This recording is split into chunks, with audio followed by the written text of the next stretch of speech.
Hello everybody, welcome back to my channel. If you haven't been here before, my name is Debbie and I read a lot of books. If you have been here before, we've been waiting for this day.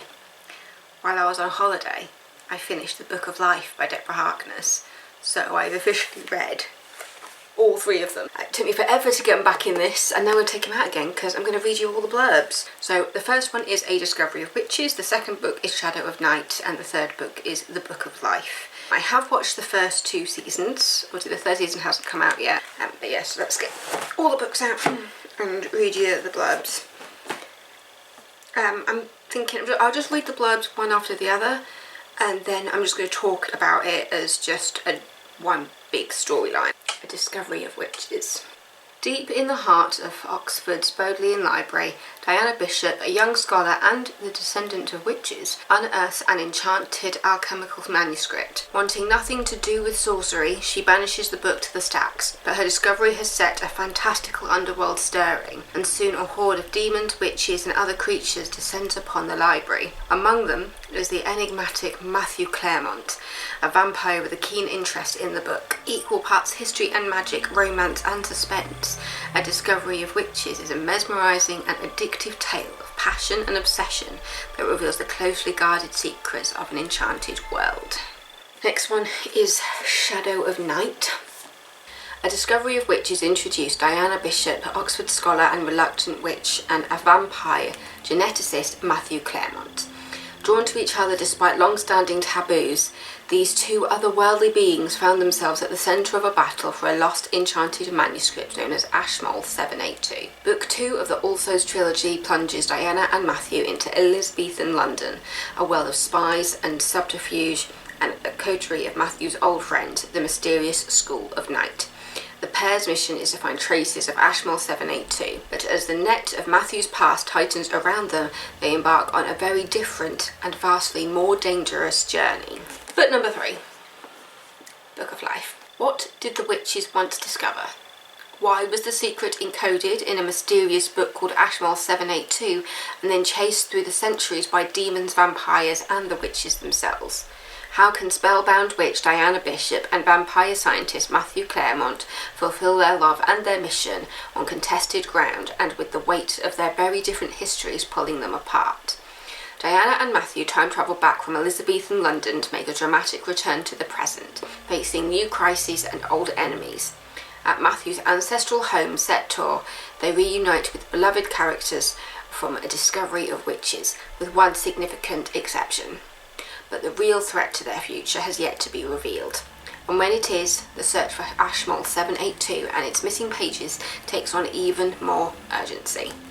Basically, the whole book series is concentrating on Diana and Matthew and their search for Ashmole 782. So in the first book, A Discovery of Witches, you're introduced to Diana.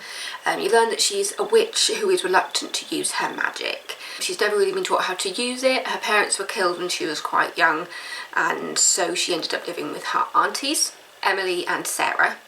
And they've always tried to encourage her to use her magic, but she's just never been able to access it really. She is able to do some magic, but she just was never taught how to use it properly because of how young she was when her parents were killed when she was younger. So you see her kind of discovering herself as she realises that her magic is coming into its own a bit. She is a scholar, she is a historian, and she's very good at what she does. You see very quickly that she's well respected in her community for being incredibly intelligent, and through that you realise that it's quite commonplace just for witches and demons and vampires to kind of be around in a way. Diana as a witch can sense when other creatures are around, so she can feel when somebody's a vampire, she can feel when somebody's a demon, she can feel when other people are witches, and then obviously she can feel when people are not one of the creatures. That's what they're referred to in the book, they're referred to as creatures. And when Diana is able to kind of summon this manuscript, she literally just writes down a list of books that she wants in the library, and this hidden manuscript kind of appears in front of her.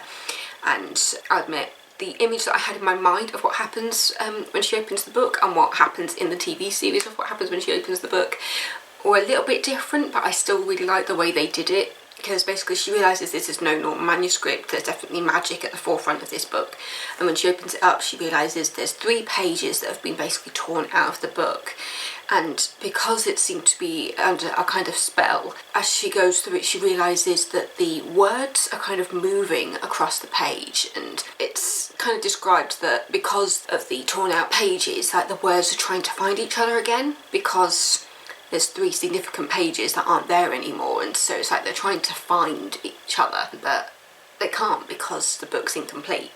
From that you're then introduced to Matthew Claremont, the vampire. He is quite close by when the book presents itself to Diana, because this is a public library. Diana has not done anything magical that she's aware of.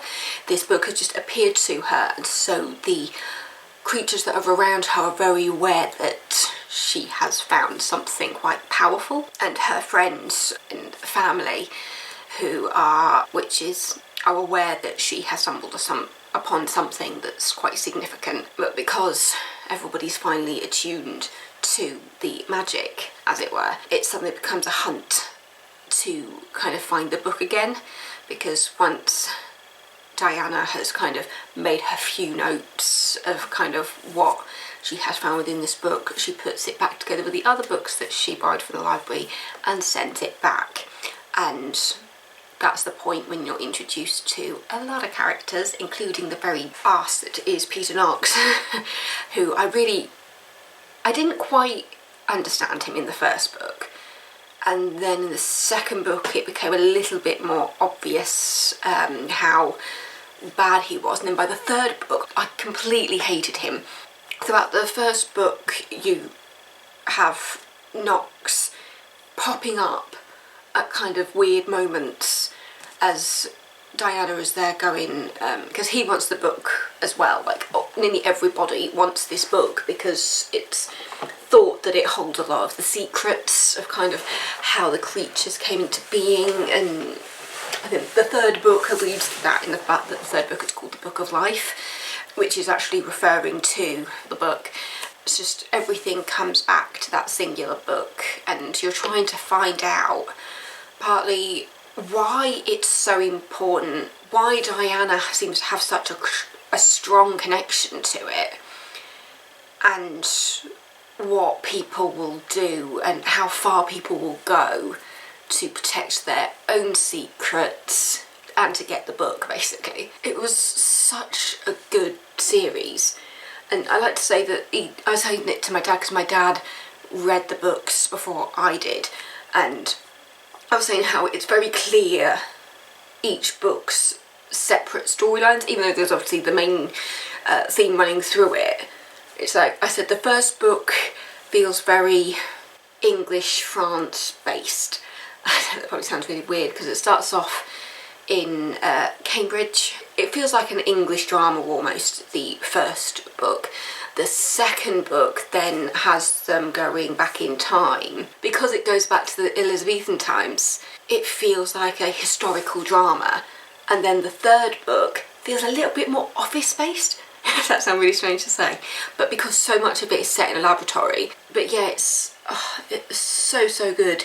When I think about some of the things that made it into the series and things that didn't, obviously I don't want to do too many comparisons to the TV series, just because obviously it hasn't finished yet. There's still another season to go. But I remember I read part of the first book, and then when I got my new iPad I managed to lose it off my Kindle because I downloaded it. It must have been around about the time that it first came out onto my Kindle. I got it for free, I think it was some sort of package I had with Kindle where I managed to get a couple of free books, and this series was one of them.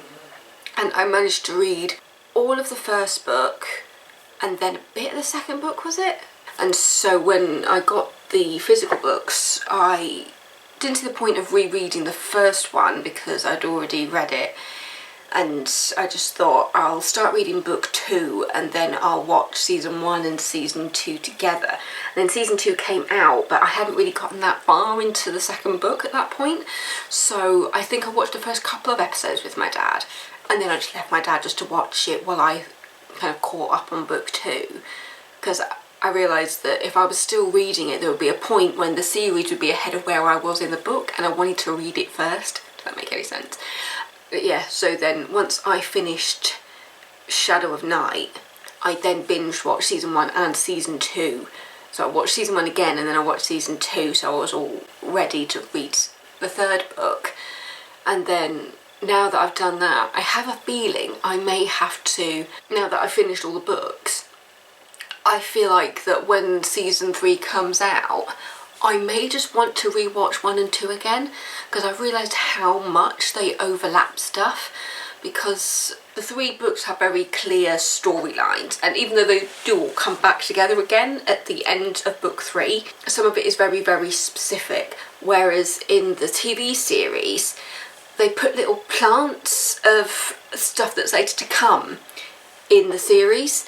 So things that actually I didn't find out about until book 2 were dotted about in the season 1. Does that make sense? But yeah, I really enjoyed it. I really enjoyed it. How many times can I say really? But yes, so season 1 focuses on the relationship between Diana and Matthew, as Matthew is in a way kind of trying to protect Diana.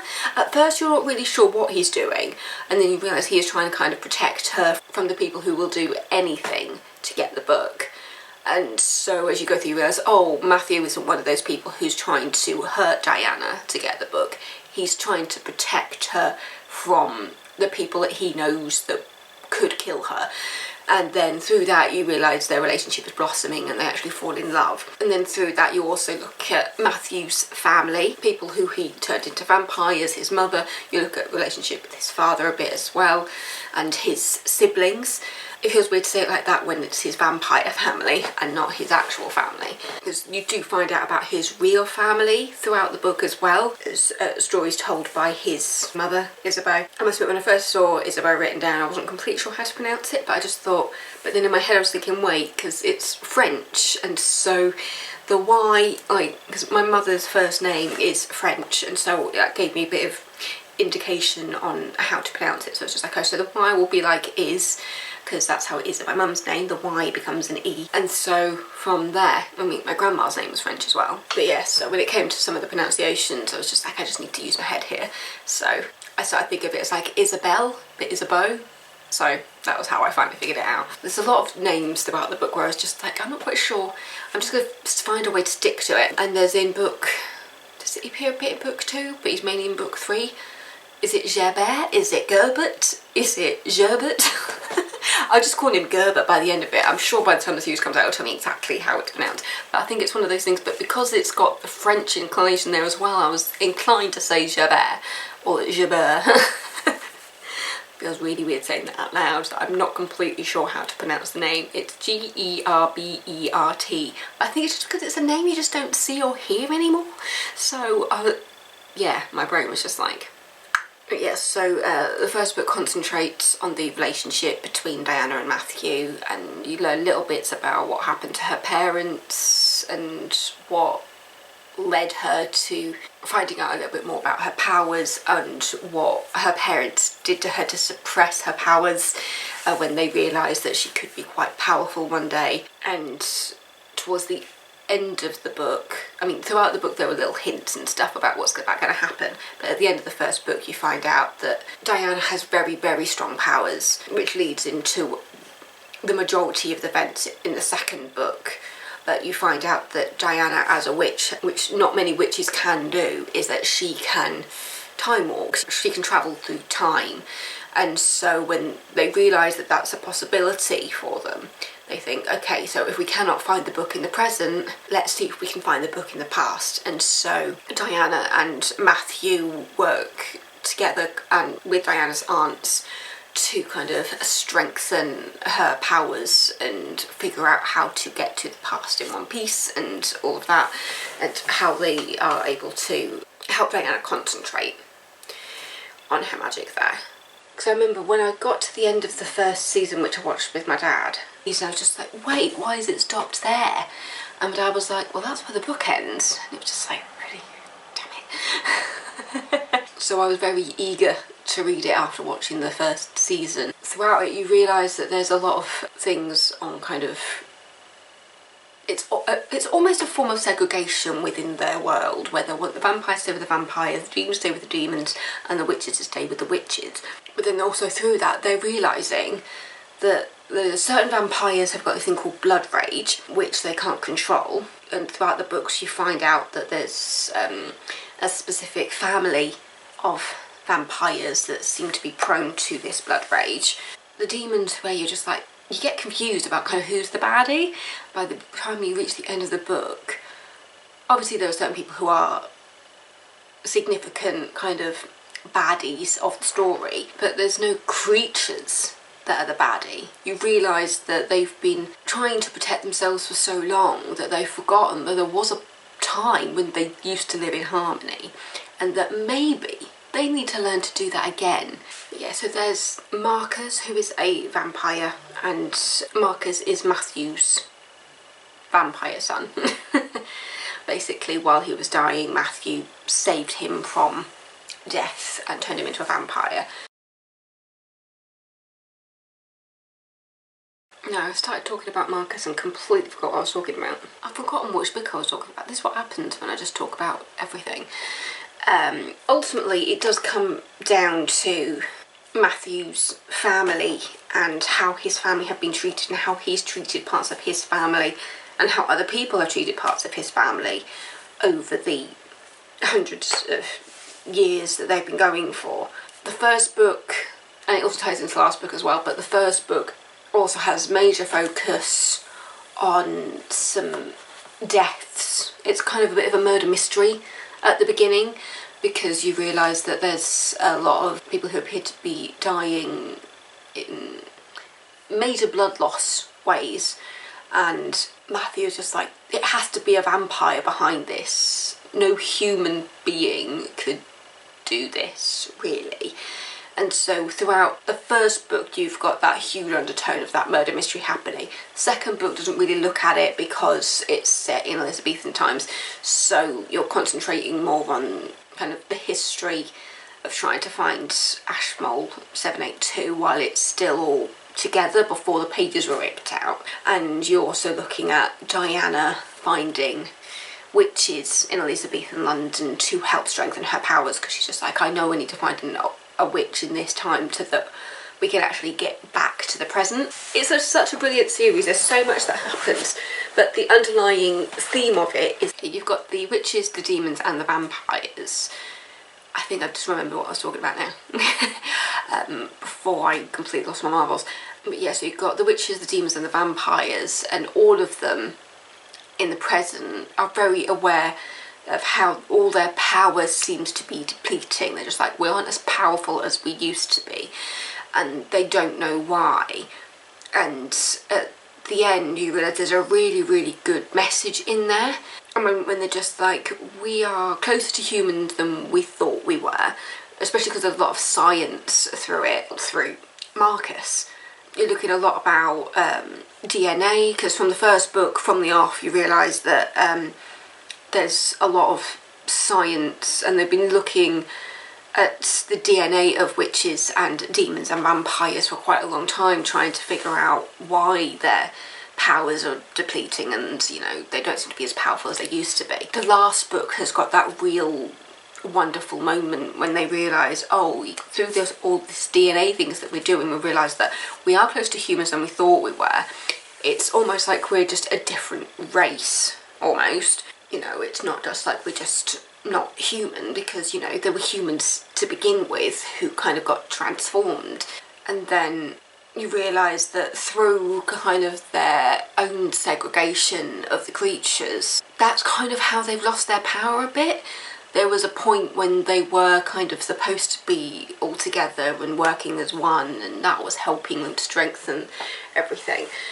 Because one of the big parts of the story is with a demon who was born to two witches, and she's pregnant and they're not completely sure what the child is going to be, and they're trying to protect this unborn child from kind of the higher ups. They're just like, hang on a second, you've got this girl, Sophie, who was born to witches, but she's a demon, and now she's having a child with a witch, and it's just like, what's the child going to be? And it's getting to the point where they're all, because of how it alludes to race in the final book, I just find it very current. I mean, I think it's, even at the time it probably came out, it was probably quite current anyway. I think if real life doesn't help you understand the conversation, maybe these books will, because it's a really, really important conversation to have. And these books, at first, they just seem like a bit of a fantasy world with the witches and the demons and the vampires. But then as you go through and you realise what they're doing to themselves and what they're doing to each other, and how they need to come together, yeah, it just seems very current, and it's very, very powerful storyline. With the final book, once they come back into the present, and you realise there's been the loss of somebody in the present that Diana didn't know about, which affects her, because obviously she strengthened her witchcraft in the past, and finds out what kind of witch she is and how she's able to kind of not just do magic, but be able to create her own magic. As she comes back and finds out about what's happened to somebody in the present, I'm not going to say who it is, but you realise that Peter Knox has something to do with it. I feel like the storyline with Peter Knox is more obvious in the series as it is in the books. In the books, it's a bit more subtle, kind of the baddie that Knox is, but the series paints it out a little bit stronger from the off, really. Straight away you're aware that Knox is a really powerful, hell-bent witch. And especially because what I was just saying about kind of the idea of like them segregating and the fact that they probably need to come together, but then you realise at the end that actually they were tearing themselves apart, because most of the bad things that happens to Diana throughout the books, most of it was instigated by another witch. A witch that was turning on their own kind. And so where they think the problems are with like the demons and the vampires, they're turning on one of their own because they are so desperate to get the book. And it's just like, and you're blaming the others when it's yourself who's doing this to her? Ugh. Again, it feels very current. We're so quick to blame somebody else when it's ourselves that are actually part of the problem. Yeah, I feel like this could get, I feel like that got very deep very quickly. But yeah, it's just such a fantastic series. The fact that I was able to talk about 3 books in the space of about, I'm going to say this was about 40 minutes, because this video is 14 minutes. I want to say the other one was about probably almost half an hour long. But yeah, so I'm going to say it's about 45 minutes I've been speaking about these books. So to talk about 3 books in 45 minutes, it's quite impressive for me. But yeah, I cannot wait for the next season to come out, just to see how so much of it is done. There were so many things in the second season where it's just like, oh, I love how they translate that on screen. The point in the second book where Diana meets her familiar, to read it was so magical. So when they showed that bit on screen where you meet Cora, you meet her fire drake, and it was just like, yes. There's also a bit in the second season when just anything to do with her, with Diana's magic, when she's like tying the knots and the threads of the magic. Because I haven't really talked much about that, but it's because I think some of it you just need to read it for yourself rather than me telling you everything. But the bit where she's kind of coming into her own as a maker of magic and not just doing it, when she's tying the knots, and the way that comes into the final one when has like a little standoff against the ultimate guy at the end, well, one of the ultimate guys at the end. Yeah, it's just really a powerful book series. It's not just fantasy, there is a real story in there about segregation and integration, and it just paints it in a new light. I think anything where, you know, it takes some people out of the everyday for a bit, but then also reminds them that yes, there is a message in here. You might not have seen it at first, but there is a message in here, and even though we're talking about witches, demons and vampires, you know, it's just, yeah, it's just got a really, really good heart to it. and because the author, Deborah Harkness, is a historian, it means that she's obviously done her homework when it comes back to the history of things, and it's just fascinating, brilliant, it's funny, it's dark, it's got the murder mystery in there, I think it's got the fantasy, I think it's just, it can appeal to so many different types of people. So as I said, you know, if you want a good fantasy series, you know, whether that's something like Harry Potter or Twilight, if you like stuff like that, you'll like Discovery of Witches. If you like things that have genuine like warmth and heart to it, it's in there. You've got the romance in there, you've got the murder mystery that's running through, and then you've also got just the real darkness as you realise, like, of like family turning on family kind of thing, in more ways than one. Basically, whatever you're into, I'm sure there's something in here for you. So that is the Deborah Harkness trilogy, All Souls, A Discovery of Witches, Shadow of Night, and The Book of Life. So thank you so much for watching. Obviously there's so much I didn't talk about just because I didn't want to spoil everything. And it's 3 books that are like 500 pages each. Oh, almost 600 pages each. So there's a lot in there to unpack. What else have I got going on? So I've started reading a new book on my iPad on BorrowBox by Helly Acton. It's called The Couple. I'm reading The Doorstop Girls. Hang on a second. Yeah, I've started The Doorstep Girls by Bal Wood. But yeah, so thanks for watching. Don't forget to subscribe if you're not already. See you later.